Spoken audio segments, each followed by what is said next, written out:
Course Outcome 9. Demonstrate appropriate methods of oral communication for the workplace. Learning outcomes. Ask questions and give information appropriately and effectively.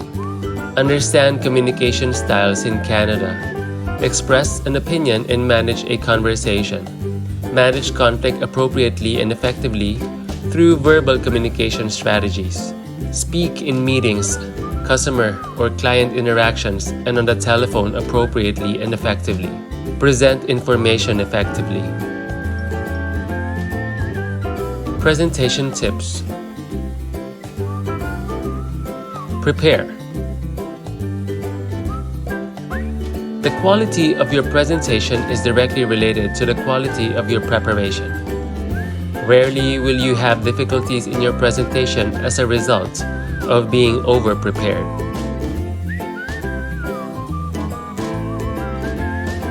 Create a comfortable learning environment.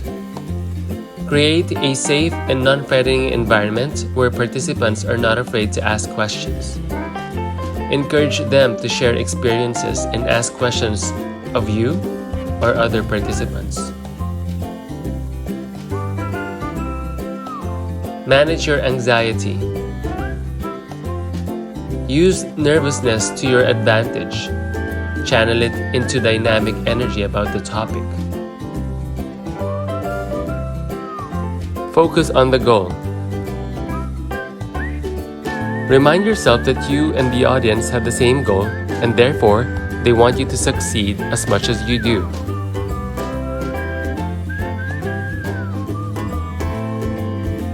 Incorporate universal design principles.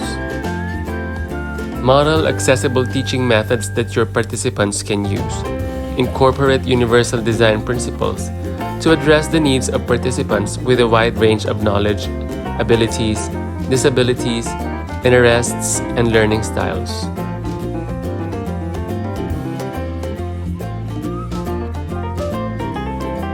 Create a dynamic presentation. If your audience enjoys and remembers your information, it is because you presented it in a dynamic or compelling manner.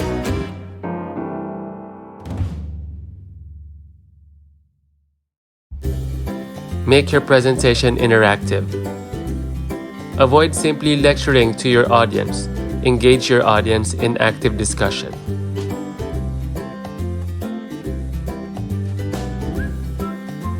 Incorporate case studies.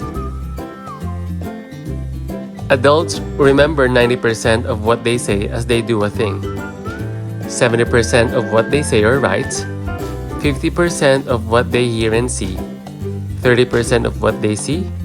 20% of what they hear, and 10% of what they read.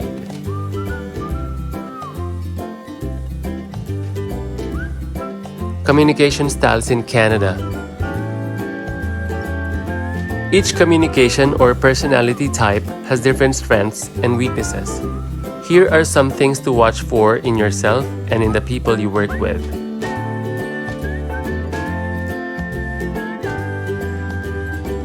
Types of communication personality. Driver. Strengths include independent, decisive, determined. And potential weaknesses include trouble operating with others, does not consider others' perspectives, domineering, focus on doing it my way. Expressive. Strengths include good communicator, enthusiastic and imaginative, and the potential weaknesses include talks too much, comes on too strong, dreamer, and realistic. Amiable. Strengths include supportive, patient, diplomatic, and potential weaknesses include tends to conform to wishes of others, no time boundaries, things do not get done, not assertive or directive. Analytical. Strengths include thinking, thorough, disciplined, and potential weaknesses include excludes feelings from decisions, goes too far, perfectionist, too rigid or demanding of self or others. Eastern and Western corporate culture. Relationships. Eastern culture demonstrates personal sharing and information of long-term. Friendships are facilitated and favored. For West, it's common for employees to avoid building close relationships with each other. Criticism. For the East, it's unthinkable to criticize a coworker in front of the rest of the team. People would want to stay as far away from these conditions as possible. For West, it's fairly common to call people out on their mistakes. In reality, it's often regarded as an essential component of building a powerful and successful team. Punctuality. For Eastern culture, depending on the role, it differs. For West, as long as the work gets done, it's no problem. There's flexible hours. Questions. For Eastern culture, the idea of posing questions would most likely intimidate employees. For West, employees are encouraged to ask questions, particularly if they are critical of the boss's ideas and behavior.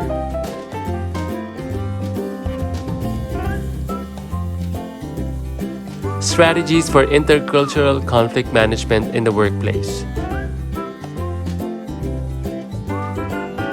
Research shows that deal-making across cultures tends to lead to worse outcomes as compared with negotiations conducted within the same culture.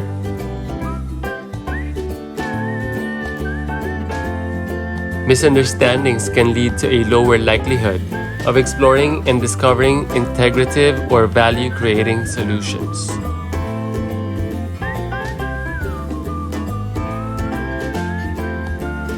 As a result, when negotiating across cultures, we bring different perspectives to the bargaining table, which in turn may result in potential misunderstandings.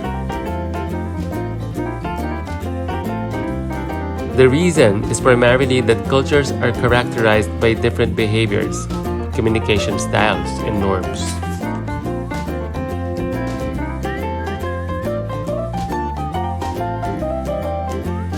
Stereotypes are often pejorative. For example, Italians always run late. And they can lead to distorted expectations about your counterpart's behavior, as well as potentially costly misinterpretations. You should never assume cultural stereotypes going into a negotiation.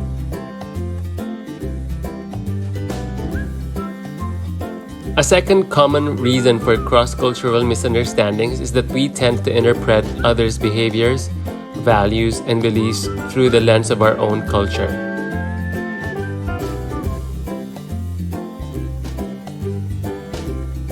Tips.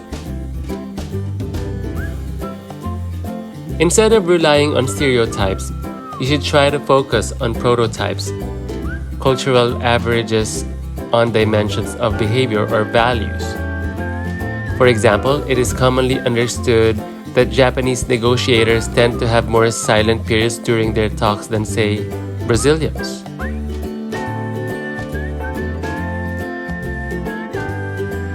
That said, there is still a great deal of variability within each culture, meaning that some Brazilians speak less than some Japanese do. It is important to learn as much as you can about the other party's culture. This means not only researching the customs and behaviors of different cultures, but also understanding why people follow these customs and exhibit these behaviors in the first place. Before partaking in any negotiation, You should take the time to study the context and the person on the other side of the bargaining table, including the various cultures to which he or she belongs, whether the culture of France, the culture of engineering, or his particular company's corporate culture. The more you know about the client, the better off you will do in any negotiation. Cultural differences can represent barriers to reaching an agreement in negotiation, but remember that differences also can be opportunities to create valuable agreements. This suggests that cross-cultural conflict negotiations may be particularly rife with opportunities for counterparts to capitalize on different preferences, priorities, beliefs, and values.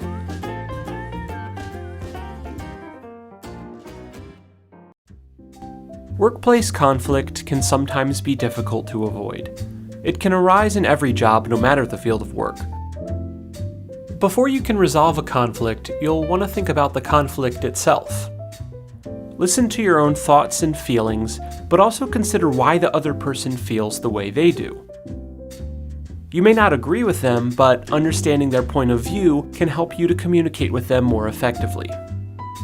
After considering this, find a time to talk with the other person. It's best to do this in person. Words and feelings can often be misinterpreted over the phone or via text.